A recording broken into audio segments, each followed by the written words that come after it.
Hello everyone, welcome back to my YouTube channel and to a new video.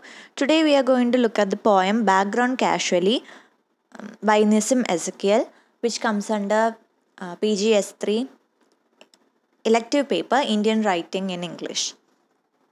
So Nissim Ezekiel is one of the major poets in Indian English literature who stresses on the centrality of man in the universe in almost all his poems. And he looks at literature in relation to society. Some of his themes that we can see in his works are about poetry, love, marriage, and also about human relationships, love, sex, and city life, and the sordidness, ugliness, inhumanity, loneliness, and the frustration of the urban life. And that is why he is also known as the urban poet. And this particular poem, Background Casually, is a biographical poem of Ezekiel, which appears in the collection The Hymns in Darkness, published in 1976. And here the poet recounts some of the experiences of his life from his boyhood onwards. And so it is a testimonial to the poet's innate Indianness and his commitment to India. It reflects upon his success and failures, and his love for earth finds an expression in this poem. Again, like I mentioned before, this affirms his Indianness and the fact that his roots are deeply embedded in Indian diaspora. ഈ ഒരു പോയത്തിനെ biographical poem എന്ന് പറയാൻ തന്നെ കാരണം ഇതിൻ്റെ കുറേ incidents പറയുന്നത് പോയത്തിൻ്റെ ലൈഫിൽ ആക്ച്വലി നടന്ന കാര്യങ്ങളാണ്. അതുകൊണ്ടാണ് ഇതൊരു ബയോഗ്രഫിക്കൽ പോയമാണെന്ന് പറയുന്നത്. ഇതിൻ്റെ ഒരു മെയിൻ തീം എന്ന് പറയുന്നതും ആ ഒരു ഇന്ത്യൻനെസ് എന്നുള്ളൊരു കാര്യം നമുക്ക് കാണാൻ പറ്റും. നമുക്കത് അനലൈസ് ചെയ്യാം. സോ പോയം സ്റ്റാർട്ട് ചെയ്യുമ്പോൾ തന്നെ പോയറ്റ് സ്വയം ഡിസ്ക്രൈബ് ചെയ്യുന്നത് ഒരു പോയറ്റ് റാസ്കൽ ക്ലൗൺ എന്ന് വെച്ചുകൊണ്ടാണ്. എന്തുകൊണ്ടാണ്? കാരണം അദ്ദേഹം പറയാണ് അദ്ദേഹത്തിൻ്റെ കുട്ടിക്കാലത്ത് അദ്ദേഹം വളരെ പേടിച്ച് ജീവിച്ചിരുന്ന ഒരു ആളായിരുന്നു. നേരിച്ച് ഭക്ഷണം കഴിക്കാനോ നേരിച്ച് ഉറങ്ങാനോ പോലും സാധിക്കാത്തൊരു അവസ്ഥയായിരുന്നു. മേ ബി പോവർട്ടി കാരണമായിരിക്കാം. കാരണം ജൂയിഷ് കമ്മ്യൂണിറ്റിയിൽ ജനിച്ച ഒരാളാണ്. അപ്പോൾ അതിൻ്റേതായുള്ളൊരു പ്രജുഡിസം സൊസൈറ്റിയിൽ നിന്ന് ഒരു പക്ഷേ അനുഭവിച്ചിട്ടുള്ള ഒരാളായിരിക്കാം. ആ ഒരു ബാക്ക്ഗ്രൗണ്ട് കാരണമാണ് maybe he saying that since he was malnourished he was a lean and thin boy.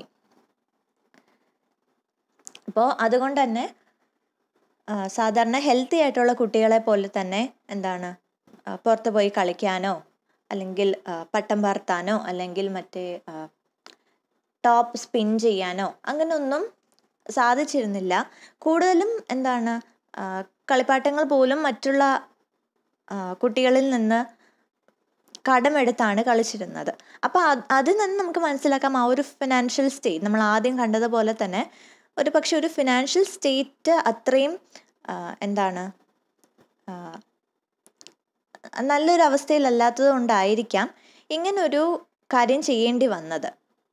So poor ആണ് എന്നുള്ളൊരു റെഫറൻസ് നമുക്ക് ഇതിൽ നിന്ന് കിട്ടുന്നുണ്ട്. The fact that he had to borrow things from other people and couldn't afford even play things of his own. വേറൊരു കാര്യമെന്ന് പറയുന്നത് മറ്റുള്ള കുട്ടികളുടെ കൂടെ കളിക്കാനൊരു അവസരം കിട്ടാതെ പോയതും ഒരു രീതിയിൽ പോവർട്ടി കൊണ്ട് മാത്രമല്ല ആ ഒരു ബാക്ക്ഗ്രൗണ്ടും കൂടിയാണ്. കാരണം ഞാൻ പറഞ്ഞു ഫാമിലി ബാക്ക്ഗ്രൗണ്ട് എടുത്ത് നോക്കുമ്പോഴും ജൂയിഷ് കമ്മ്യൂണിറ്റി ജനിച്ചത് കൊണ്ട് തന്നെ ആ ഒരു കാരണം കൊണ്ട് തന്നെ വളരെയധികം പ്രജുഡിസ് നേരിടേണ്ടി വന്നിട്ടുള്ളൊരു ആളാണ് പോയറ്റ്. അപ്പോൾ പോവർട്ടി വലിയൊരു കാര്യം ഉണ്ടായിരുന്നു, ആ ഒരു റോൾ ഉണ്ടായിരുന്നു. അതേപോലെ തന്നെ ആ ഒരു ഫാമിലി ബാക്ക്ഗ്രൗണ്ടും ഈ രണ്ട് കാര്യങ്ങൾ കൊണ്ടാണ് പലപ്പോഴും പല ഓപ്പർച്യൂണിറ്റീസും പോയറ്റിന് മിസ്സായി പോയത്. പിന്നീട് പറയുന്നു സ്കൂളിങ്ങിനെ കുറിച്ചാണ്. റോമൻ കാത്തലിക് സ്കൂളിലാണ് പഠിച്ചത്. പക്ഷെ അവിടെ പോലും ഒരു വളരെയധികം ബുള്ളിങ്ങും അബ്യൂസും നേരിടേണ്ടി വന്നു. പെർട്ടിക്കുലർലി ക്രിസ്ത്യൻ കമ്മ്യൂണിറ്റിയിൽ നിന്നായിരുന്നു. കാരണം പോയറ്റ് ഒരു ജൂ ആയതുകൊണ്ട് തന്നെ അവിടെ ഒരു prejudice വരുന്നുണ്ട്, ഒരു സ്റ്റീരിയോ ടൈപ്പ് വരുന്നുണ്ട്. കാരണം the Jews are considered to be the betrayer of Christ, or the community that is responsible for the crucifixion of Christ. അങ്ങനെ ഉള്ളത് കൊണ്ട് തന്നെ ക്രിസ്ത്യൻസിന് ഈ ഒരു ജൂയിഷ് കമ്മ്യൂണിറ്റിയോടുള്ളൊരു ഒരു ഡിസ്ലൈക്ക്, ഒരു prejudice അവിടെ ഉണ്ടായിരുന്നത് കൊണ്ട് തന്നെ സ്കൂളിൽ പോയപ്പോൾ പോലും അവിടുത്തെ കുട്ടികൾക്ക് പോലും, ക്രിസ്ത്യൻ കുട്ടികൾക്ക് പോലും ഈ ഒരു പോയറ്റിനോടുള്ളൊരു വെറുപ്പ്, ഒരു വിദ്വേഷം ഈ ഒരു കാരണം കൊണ്ട്. അപ്പോൾ ആ ഒരു വിദ്വേഷത്തിലൂടെ പോയിട്ട് നേടേണ്ടി വന്ന ആ ഒരു അബ്യൂസും ബുള്ളിങ്ങും ആണ് ഈ ഒരു അടുത്ത സെക്ഷനിൽ പോയറ്റ് പറയുന്നത്. And he describes himself as an innocent sheep among wolves. അപ്പോൾ അവിടുത്തെ കമ്പാരിസൺ തന്നെ നോക്കൂ. സ്വയം ഒരു ഷീപ്പാണെന്ന് ഡിസ്ക്രൈബ് ചെയ്യുന്നു, മാത്രമല്ല മറ്റുള്ള കുട്ടികളെ ഒരു വുൾഫായിട്ടാണ് കമ്പയർ ചെയ്യുന്നത്. അപ്പോൾ നമുക്ക് തോന്നുന്നു അത്രയും ക്രൂവലായിട്ടുള്ളൊരു കമ്പാരിസൺ വേണമോ എന്നുള്ളത്. കാരണം at the end of the day അവർ കുട്ടികളാണ്. അപ്പോൾ ഒരു കുട്ടികളെ ഇങ്ങനെ വുൾഫ് എന്നൊക്കെ ഡിസ്ക്രൈബ് ചെയ്യാൻ പാടുണ്ടോ എന്ന് നമ്മൾ ചിന്തിച്ച് പോകുമെങ്കിലും എന്തുകൊണ്ടാണ് ആ ഒരു കമ്പാരിസൺ അവിടെ വരുന്നത്? കാരണം അത്രത്തോളം ക്രൂരമായിട്ടാണ് ആ കുട്ടികൾ പെരുമാറിയിരുന്നത്. അത്രമാത്രം ടൈറാനിക്കൽ ആറ്റിറ്റ്യൂഡായിരുന്നു അവർക്കുണ്ടായിരുന്നത്. എല്ലാ ഒക്കേഷനിലും അവസരം കിട്ടുമ്പോൾ ഒക്കെ ഈ ഒരു പോയറ്റിനെ ആ ഒരു ഫാമിലി ബാക്ക്ഗ്രൗണ്ട് വെച്ചിട്ട് തന്നെ ഒരുപാട് ബുള്ളി ചെയ്യുമായിരുന്നു. അപ്പോൾ അത്രയും ഒരു ആറ്റിറ്റ്യൂഡ് ഉള്ളത് കൊണ്ടാണ് ആ ഒരു കമ്പാരിസൺ പോയിട്ട് അവിടെ ഉപയോഗിക്കുന്നത്. പക്ഷെ എന്നാൽ പോലും he ignore them and focused on his lessons. അതിൻ്റെ ഒരു ടെസ്റ്റിമോണിയലായിട്ടാണ് നമ്മൾക്ക് അടുത്തൊരു ലൈൻ കാണുന്നത്. അതായത് ഒരു ഐറണിയാണ്, ഈ ബുള്ളിങ് എല്ലാം നേരിടേണ്ടി വന്നത് എന്തുകൊണ്ടാണ്? ജൂ ആണ്, അല്ലെങ്കിൽ ജൂയിഷ് കമ്മ്യൂണിറ്റിയിൽ ഒരാളാണെന്നൊരു റീസൺ കൊണ്ട് മാത്രമാണ് പോയറ്റിന് ഇത്രയും അധികം ബുള്ളിങ് സഹിക്കേണ്ടി വന്നത്. പക്ഷെ അതിൻ്റെ ഐറണി എന്ന് പറയുന്നത് ആ സ്കൂളിൽ തന്നെ ഒരു സ്ക്രിപ്ചർ കോമ്പറ്റീഷൻ നടത്തിയപ്പോൾ അതിൽ ആ വർഷം ജയിച്ചത് പോയറ്റാണ്. അതിൻ്റെ പ്രത്യേകത എന്ന് പറയുന്നത് ഈ ഒരു സ്ക്രിപ്ചർ കോമ്പറ്റീഷനിൽ ജൂസ് വിശ്വസിക്കുന്ന ഓൾഡ് ടെസ്റ്റമെൻറ്റിനെ കുറിച്ച് മാത്രമല്ല, ജൂസ് വിശ്വസിക്കാത്ത ക്രിസ്ത്യൻസ് മാത്രം വിശ്വസിക്കുന്ന ന്യൂ ടെസ്റ്റമെൻറ്റിനെ കുറിച്ചും ചോദ്യങ്ങളുണ്ടായിരുന്നു. അല്ലെങ്കിൽ ആ ഒരു ന്യൂ ടെസ്റ്റമെൻറ്റ് കൂടി ഇൻക്ലൂഡഡ് ആയിരുന്നു. ജൂസിന് അത് ബാധകമല്ല, അത് പഠിക്കണം അല്ലെങ്കിൽ അത് ഫോളോ ചെയ്യണമെന്നുള്ളത്. പക്ഷെ എന്നാൽ പോലും ഈ ഒരു ന്യൂ ടെസ്റ്റമെൻറ്റ് കൂടി ഉണ്ടായിരുന്നിട്ടും ഇത് രണ്ടും പഠിച്ചാണ് ആ ഒരു സ്ക്രിപ്ചർ കോമ്പറ്റീഷനിൽ പോയിട്ട് ജയിച്ചത്. അപ്പോൾ അതിൽ നിന്ന് മനസ്സിലാക്കുന്നത് പോയിട്ടിന് ഒരു പക്ഷെ അങ്ങനെ ഒരു prejudice ഇല്ല. അതാണ് അവിടുത്തെ ഒരു ഐറണി. പക്ഷെ എന്നാൽ പോലും മറ്റുള്ള ആൾക്കാർക്ക് അങ്ങനെ ഒരു രീതിയിലൊരു കുറച്ചും കൂടി സെക്യുലറായിട്ട് ചിന്തിക്കാൻ സാധിച്ചില്ല എന്നുള്ളതും കൂടി നമുക്ക് കാണാൻ പറ്റുന്നുണ്ട്. പക്ഷെ ആ ഒരു വിജയം എന്നുള്ളത് വളരെ ടെമ്പററി മാത്രമായിരുന്നു എന്ന് പറയുന്നുണ്ട്. കാരണം അടുത്ത മൊമെൻറ്റിൽ തന്നെ ഒരു മുസ്ലിം കുട്ടിയുടെ ബുള്ളിങ് പോയിട്ടിന് നേടേണ്ടി വരുന്നുണ്ട്. He describing the Muslim boy as of well build body who slapped and beat the poet. മാത്രമല്ല അവിടുത്തെ ഹിന്ദു കുട്ടികളെ കുറിച്ചും ഒരു റെഫറൻസ് ഉണ്ട്. അതായത് അവരും ഈ ഒരു ബുള്ളിങ്ങിൽ ഭാഗമായിരുന്നു. അവരൊരു പക്ഷേ അണ്ടർ നറിഷ്ഡ് ആയിരുന്നു. എന്നാൽ പോലും പോയിട്ടിനെ സംബന്ധിച്ചിടത്തോളം അവരെല്ലാം തന്നെ വളരെ സ്ട്രോങ് ആയിരുന്നു, വളരെ ടെററൈസിങ് ആയിരുന്നു. അപ്പോൾ അവിടെ നമുക്കൊരു സെക്യുലറിസം കാണാം. കാരണം ഈ ഒരു ജൂയിഷ് കമ്മ്യൂണിറ്റിക്കെതിരെ അല്ലെങ്കിൽ ഈ ഒരു പോയിറ്റിനെതിരെ ബുള്ളി ചെയ്യാൻ എല്ലാവരും വരുന്നുണ്ട്. അങ്ങനെ ഒരു ഡിവിഷൻ നമുക്ക് കാണുന്നില്ല. ക്രിസ്ത്യൻസ് മാത്രമല്ല ബുള്ളി ചെയ്യുന്നത്, എല്ലാവരും ബുള്ളി ചെയ്യുന്നുണ്ട്. ഒരു പക്ഷേ എന്തെങ്കിലും ഒരു ജലസി ആകാം, we don't know. But main ആയിട്ടുള്ള കാരണം ഈ ഒരു കമ്മ്യൂണിറ്റിയിലെ ഒരു ഡിഫറൻസ് തന്നെയാണ്. ആൻഡ് അഗെയിൻ പോയിറ്റിൻ്റെ ഒരു മനോഭാവം പറയുന്നുണ്ട്. He had a condescending attitude towards them. Why? Because the prepositions were always wrong and in his opinion they were inactive and lazy. കാരണം പോയറ്റ് വിശ്വസിക്കുന്നത് അവർ വളരെ ലേസിയാണ്, ഇനാക്റ്റീവാണ്, ലെസൺസിൽ പോലും അവർ ഫോക്കസ് ചെയ്യുന്നില്ല, പ്രപ്പോസിഷൻസ് എപ്പോഴും തെറ്റിക്കുകയാണ് എന്നുള്ളൊരു ഒപ്പീനിയനാണ് പോയറ്റിനുള്ളത്. പക്ഷേ എത്രമാത്രം ലേസി ആണെങ്കിലും ഇനാക്റ്റീവ് ആണെങ്കിലും മാൽനറിഷ്ഡ് ആണെങ്കിലും അവർ ക്രിയേറ്റ് ചെയ്തിരുന്ന ആ ഒരു അറ്റ്മോസ്ഫിയർ അത് വളരെയധികം ക്രൂരവും അതേപോലെ തന്നെ പേടിപ്പിക്കുന്നതായിരുന്നു പോയിറ്റിന്. കാരണം ഇതിൻ്റെ ഒരു റെഫറൻസ് നമ്മൾ കാണുന്നുണ്ട്. ഒരു സമയം ഈ ഒരു ബുള്ളിങ് എത്ര വേഴ്സ് ആയിരുന്നു എന്ന് കാണിക്കുന്നതാണ്. ഒരു ഇൻസിഡൻറ്റിൽ ഒരു സമയത്ത് ഒരു കത്തി കൊണ്ട് തന്നെ സ്വയം ഡിഫെൻഡ് ചെയ്യേണ്ട സാഹചര്യം വന്നു എന്ന് പോയിട്ട് പറയുന്നുണ്ട്. അപ്പം നമുക്ക് ആലോചിക്കാം, ഇത് നമ്മൾ പറയും കുട്ടികളാണ്, ബുള്ളിങ് ആണെങ്കിലും എത്രമാത്രം പോവും, ഏത് എക്സ്റ്റെൻഡ് വരെ പോകുമെന്നുള്ളത്. പക്ഷെ ഒരു കത്തി കൊണ്ട് സ്വയം ഡിഫെൻഡ് ചെയ്യണമെന്നുള്ളൊരു അവസ്ഥ വരെയാണെങ്കിൽ എത്രമാത്രം ഒരു ഹേറ്റ്രഡ് അല്ലെങ്കിൽ അത്രയും ഒരു കൈവിട്ട് പോകുന്ന ഒരു അവസ്ഥയാണ് അവിടെ ഉണ്ടായതെന്ന് നമ്മൾ കാണണം. അപ്പോൾ അതിലും വരുന്നത് ഈ ഒരു കുട്ടികൾ തന്നെയാണ് ഭാവിയിൽ വളർന്ന അത്രയും ഒരു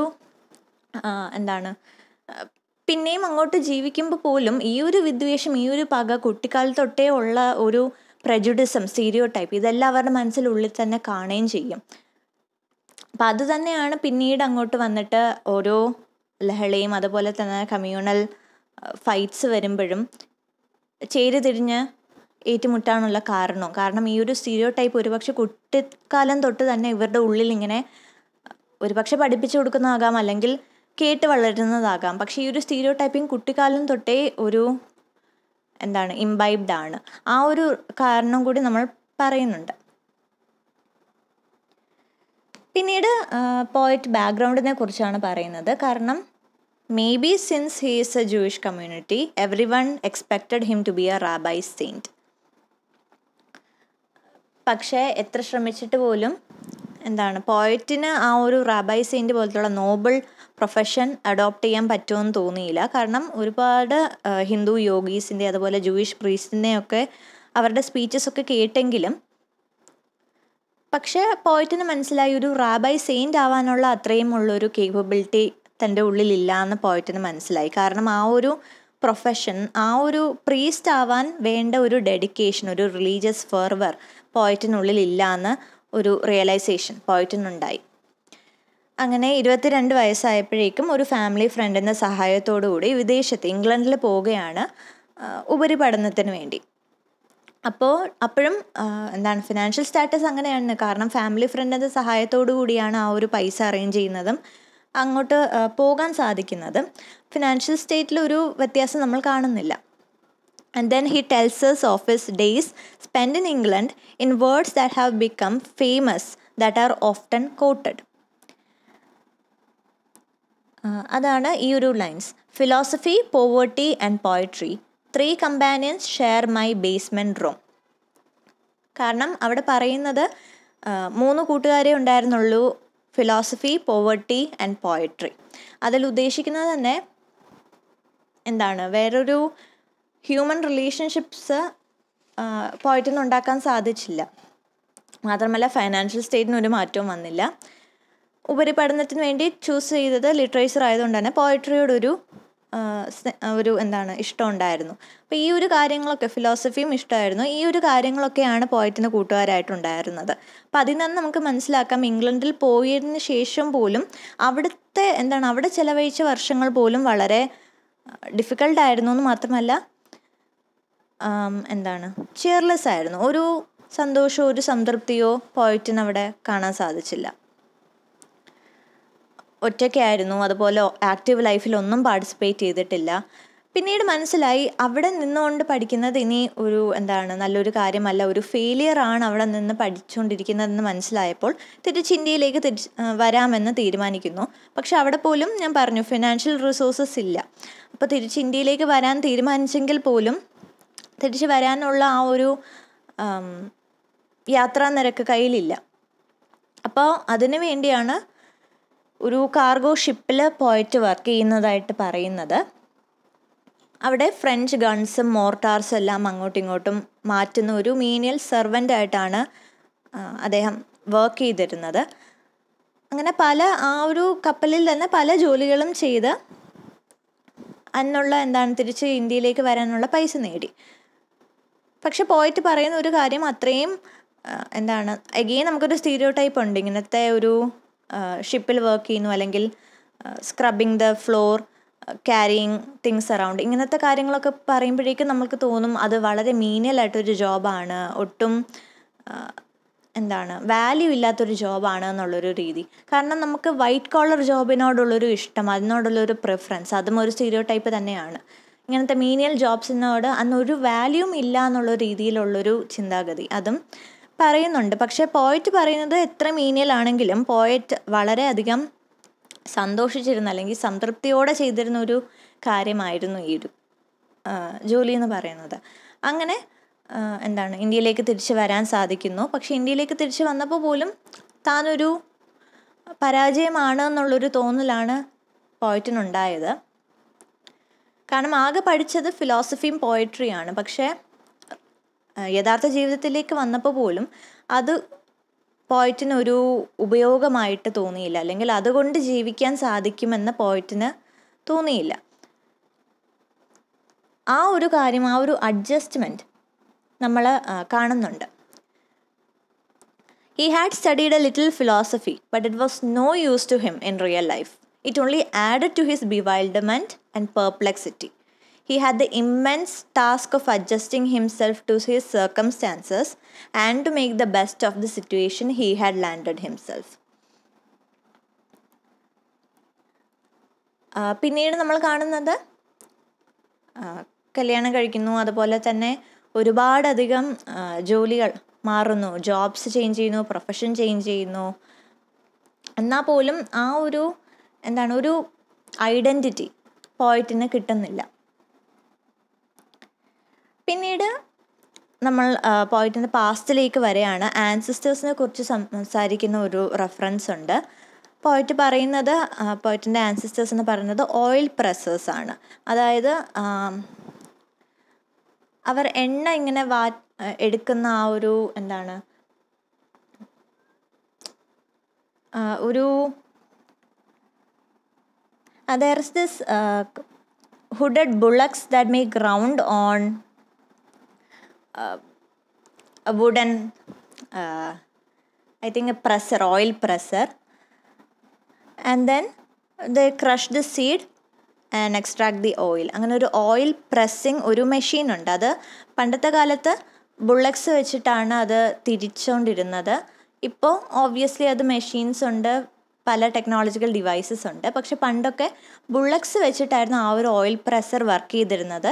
അത് അവർ ഈ ഒരു സീഡ്സ് എൻ്റെ അകത്ത് ഇടുന്നു, ബുള്ളക്സിനെ കൊണ്ട് തിരിക്കുന്നു, അതിൽ നിന്ന് എണ്ണ പുറത്തേക്ക് വരുന്നു. അങ്ങനെ ഒരു ഓയിൽ പ്രസ്സിങ് ജോബായിരുന്നു ആൻസിസ്റ്റേഴ്സ് ചെയ്തിരുന്നത്. അങ്ങനെയാണ് അവരവരുടെ ജീവിത വരുമാനം കണ്ടെത്തിക്കൊണ്ടിരുന്നത്. അതൊരു ഓർമ്മയായിട്ട് പോയിട്ട് പറയുന്നുണ്ട്. രണ്ടാമത്തെ ഓർമ്മയെന്ന് പറയുന്നത് ഒരു ബ്രിട്ടീഷ് ആർമിയിൽ ഒരു മേജറായിട്ടുള്ളൊരു കോൺവെർസേഷൻ. ഈ ഒരു മേജർ പറയുന്നത് ആഫ്രിക്കയിൽ നടന്ന ബോയർ വാറിനെ കുറിച്ചുള്ള വളരെ പേടിപ്പിക്കുന്ന ഒരു കഥകൾ പറയുമായിരുന്നു എന്നാണ് പോയറ്റ് ഓർമ്മിക്കുന്നത്. അത് എത്രമാത്രം പേടിയുണ്ടായിരുന്നു എന്ന് ചോദിക്കുകയാണെങ്കിൽ പോയറ്റിന് ഇത് കേട്ടതിന് ശേഷം ദുസ്വപ്നങ്ങൾ വരുമായിരുന്നു. അപ്പം അത്രമാത്രം ഹൊററായിട്ടുള്ള കുറച്ച് കഥകളായിരിക്കാം മേജർ പറയുന്നത്. He often dreamt that a fierce man had bound his hands and feet after he listened to these stories by the major. അത് രണ്ടാമത്തെ ഒരു ഓർമ്മയാണ്. പക്ഷെ അത് പറയാൻ കാരണം കൊച്ചുനാളിൽ ഇങ്ങനത്തെ സ്വപ്നങ്ങളായിരുന്നു കണ്ടിരുന്നെങ്കിൽ ഇപ്പോൾ പോയറ്റ് ആയതിനു ശേഷം അദ്ദേഹം ഡ്രീം ചെയ്യുന്നത് വേർഡ്സിനെ കുറിച്ചാണ്. പക്ഷെ വേറൊരു റിയലൈസേഷനും വരുന്നുണ്ട്. ഇത്രയും പോയിട്രിയൊക്കെ പഠിച്ചു, ഇത്രയും വാക്കുകളെ കുറിച്ചൊക്കെ സ്വപ്നം കാണുന്നുണ്ടെങ്കിലും വാക്കുകൾ പോലും ഡിസീവ് ചെയ്യുന്നതാണ് എന്ന് പോയറ്റിന് മനസ്സിലാകുന്നു. കാരണം പോയട്രി പഠിച്ചു, പോയട്രി എഴുതുന്നുണ്ട്. പക്ഷേ ഈ ഒരു പോയട്രിയുടെ ലോകത്ത് ജീവിക്കുന്നതുകൊണ്ട്, അല്ലെങ്കിൽ ലിറ്ററേച്ചറിൻ്റെ ലോകത്ത് ജീവിക്കുന്നതുകൊണ്ട് തന്നെ റിയാലിറ്റിയുടെ ഒരു സത്യാവസ്ഥ പോയറ്റിന് മനസ്സിലാക്കാതെ പറ്റുന്നു. അതായത് ലിറ്ററേച്ചർ ക്രിയേറ്റ് ചെയ്യുന്ന ആ ഒരു ഇമാജിനറി വേൾഡിൽ താമസിക്കുന്നത് കൊണ്ട് തന്നെ യഥാർത്ഥ ജീവിതത്തിൽ എന്തൊക്കെയാണ് സംഭവിക്കുന്നതെന്ന് പോയറ്റിന് മനസ്സിലാകുന്നില്ല, അല്ലെങ്കിൽ അതിലെ സർക്കംസ്റ്റൻസസ് ആയിട്ട് പോയറ്റിന് അഡ്ജസ്റ്റ് ചെയ്യാൻ പറ്റുന്നില്ല. യഥാർത്ഥ ജീവിതത്തിൽ ഒരു പരാജയമാണല്ലോ എന്നുള്ളൊരു തോന്നൽ. കാരണം യഥാർത്ഥ ജീവിതത്തിൽ ഉണ്ടാകുന്ന റിയാലിറ്റീസുമായിട്ട് പൊരുത്തപ്പെടാൻ സാധിക്കുന്നില്ല. അതുകൊണ്ട് താനൊരു പരാജയമാണല്ലോ എന്നുള്ളൊരു തോന്നൽ പോയറ്റിനുണ്ടാകുന്നു. പിന്നീട് അദ്ദേഹം പറയുന്നതാണ്, ഒരു ചാൻസും കൂടി കിട്ടുകയാണെങ്കിൽ കാര്യങ്ങൾ മാറ്റിമറിക്കാൻ അല്ലെങ്കിൽ എന്തെങ്കിലും ഒന്ന് മാറ്റി ചിന്തിക്കാൻ ഒരു അവസരം കൂടി കിട്ടുകയാണെങ്കിൽ ഉറപ്പായിട്ടും താൻ ഈ ഒരു മിസ്റ്റേക്ക് ചെയ്യത്തില്ല. എന്താണ് മാറ്റാൻ പോകുന്നതെന്ന് പോയിട്ട് പറയുന്നില്ലെങ്കിലും he is saying if he is given a second chance he would not make the same mistake twice. പിന്നെ പറയുന്നുണ്ട്, ഇത്രയും ഡിസപ്പോയിൻമെൻറ്റ്, ബിറ്റർനെസ് എല്ലാം ഉണ്ടെങ്കിൽ പോലും കുറച്ചും കൂടി ഒരു ചാൻസും കൂടി കിട്ടുകയാണെങ്കിൽ, അല്ലെങ്കിൽ ഇപ്പം തന്നെ കുറച്ചും കൂടി ജീവിതത്തെക്കുറിച്ചുള്ളൊരു ക്ലിയർ ആയിട്ടുള്ളൊരു വിഷൻ, കുറച്ചും കൂടി ഡീപ്പായിട്ടുള്ളൊരു അണ്ടർസ്റ്റാൻഡിങ്, അതിൻ്റെ പ്രോബ്ലംസ് എല്ലാം മനസ്സിലാക്കാൻ സാധിക്കുന്നു എന്ന് പോയിട്ട് പറയുന്നുണ്ട്. ഒരു പക്ഷേ ഫിലോസഫി പഠിച്ചതിൻ്റെ ആകാം, അല്ലെങ്കിൽ പോയട്രി പഠിച്ചതിൻ്റെ ആകാം, അല്ലെങ്കിൽ ആ ഒരു അത്രയും ഇൻസിഡൻസ് ഉണ്ടായത് കൊണ്ടാകാം. എന്താണെങ്കിലും ജീവിതത്തെക്കുറിച്ചൊരു കുറച്ചും കൂടി ഒരു ഡീപ്പായിട്ടുള്ള അണ്ടർസ്റ്റാൻഡിങ് ലഭിച്ചിട്ടുണ്ട് എന്ന് പോയിട്ട് പറയുന്നുണ്ട്. അതെന്നെയാണ് അദ്ദേഹം പറയുന്നത്. പുറത്തു നിന്നുള്ളവർ ഒരു പക്ഷേ അദ്ദേഹത്തിൻ്റെ ഫാമിലി ബാക്ക്ഗ്രൗണ്ടിനെ കുറിച്ചോ അല്ലെങ്കിൽ ഫൈനാൻഷ്യൽ സ്റ്റാറ്റസും നോക്കിയായിരിക്കാം അദ്ദേഹത്തെ ജഡ്ജ് ചെയ്യുന്നത്. അല്ലെങ്കിൽ ഇത്രയും സാധനങ്ങൾ ഫിലോസഫി ആണോ പഠിച്ചത് അല്ലെങ്കിൽ ലിറ്ററേച്ചർ ആണോ പഠിച്ചത് എന്നുള്ളൊരു രീതിയിൽ ഞാൻ പറഞ്ഞു മീനിയൽ ജോബ്, അതുപോലെ തന്നെ ചില പ്രൊഫഷൻ മാത്രം കൊടുക്കുന്നുള്ളൊരു പ്രിഫറൻസ്, അതൊക്കെ കൊണ്ട് തന്നെ ഒരുപക്ഷെ അദ്ദേഹത്തെ ഒരുപാട് ആൾക്കാർ ജഡ്ജ് ചെയ്തേക്കാം, അദ്ദേഹത്തെ ഒരു ഫൂളായിട്ട് തന്നെ കൺസിഡർ ചെയ്തേക്കാം. പക്ഷെ അദ്ദേഹം പറയുന്നത് വിസ്ഡം അല്ലെങ്കിൽ ആ ഒരു അറിവ് എന്ന് പറയുന്നത് വൈറ്റ് കോളർ ജോബ് എടുത്തതുകൊണ്ടോ അല്ലെങ്കിൽ സൊസൈറ്റി പ്രിഫർ ചെയ്യുന്ന പ്രൊഫഷൻ എടുത്തതുകൊണ്ടോ അല്ല. നമ്മൾക്ക് കിട്ടുന്ന അവസരങ്ങൾ നമ്മൾ എത്രമാത്രം നന്നായി ഉപയോഗിക്കുന്നു, എത്രമാത്രം എഫക്റ്റീവായി ഉപയോഗിക്കുന്നു എന്നനുസരിച്ചിരിക്കും ഒരാൾ എത്രമാത്രം അറിവുള്ളതാണ് എന്ന് നമുക്ക് ജഡ്ജ് ചെയ്യാൻ സാധിക്കുന്നത്. കാരണം എഡ്യൂക്കേഷൻ ഇമ്പോർട്ടൻ്റ് ആണ്, പക്ഷേ അതുപോലെ തന്നെ നമുക്ക് കിട്ടുന്ന അവസരങ്ങൾ നമ്മളെങ്ങനെ പ്രയോജനപ്പെടുത്തുന്നു എന്നനുസരിച്ചിരിക്കും ആ ഒരാളുടെ കേപ്പബിലിറ്റി എന്ന് പറയുന്നത്. ആ ഒരു മെസ്സേജാണ് പോയിട്ട് പറയുന്നത്. So he makes use of his internal as well as external experiences and writes about his emotions and passion, frustration and failure, as well as the problems that real life had in store for him. So this poem is made up of all these various experiences that the poet has gone through in his life. കാരണം പോയറ്റിന് ഇപ്പോൾ അദ്ദേഹത്തിൻ്റെ poems എടുത്ത് നോക്കുകയാണെങ്കിൽ നമ്മൾക്ക് ഞാൻ പറഞ്ഞ autobiographical ആയിട്ടുള്ള poems ആണ്. കാരണം അദ്ദേഹത്തിൻ്റെ ലൈഫിലുണ്ടായ കാര്യങ്ങൾ അദ്ദേഹം അതൊരു അവസരമായി കണ്ടുകൊണ്ട് അതിനെക്കുറിച്ച് എഴുതുന്നു, ഷെയർ ചെയ്യുന്നു. അതിലൂടെ തന്നെ അദ്ദേഹത്തിൻ്റെ ജീവിതം മാറുകയും ചെയ്യുന്നു. അപ്പോൾ അതുപോലെ തന്നെ നമ്മുടെ അവസരങ്ങൾ നമ്മളെങ്ങനെ ഉപയോഗപ്പെടുത്തുന്നു എന്നനുസരിച്ചിരിക്കും നമ്മൾ എത്രമാത്രം നമ്മളുടെ ജീവിതം തന്നെ എത്രമാത്രം നമ്മൾ ജീവിക്കുന്നു എന്നുള്ളത്. സോ ഈ ഒരു പോയത്തിൻ്റെ മെയിൻ തീംസ് എന്ന് പറയുന്നതും കൾച്ചറൽ ആൻഡ് സോഷ്യൽ ഏലിയനേഷൻ, ആ ഒരു സ്കൂളിൽ നടന്ന ഒരു ഇൻസിഡൻറ്റും അതുപോലെ തന്നെ ലണ്ടനിൽ പോയപ്പോൾ അവിടെയായിട്ട് പൊരുത്തപ്പെടാൻ പറ്റാതെ പോയ ഇൻസിഡൻസ് എല്ലാം നമുക്ക് പറയാം. Great devotion for India. Bombay എന്ന് പറയുന്നത് നിസിം എസെക്കിയലിൻ്റെ ഏകദേശം എല്ലാ പോയട്രിയിലും വരുന്ന ഒരു കോമൺ സെറ്റിംഗ് ആണ്. So he gives us a realistic depiction of Bombay. Not like the Bombay that we see in the movies. ആ ഒരു റൊമാൻറ്റിക് ഐഡിയലിസ്റ്റിക് ആ ഒരു പിക്ചറല്ല, റിയലിസ്റ്റിക് പിക്ചറായിട്ടുള്ള ബോംബെ.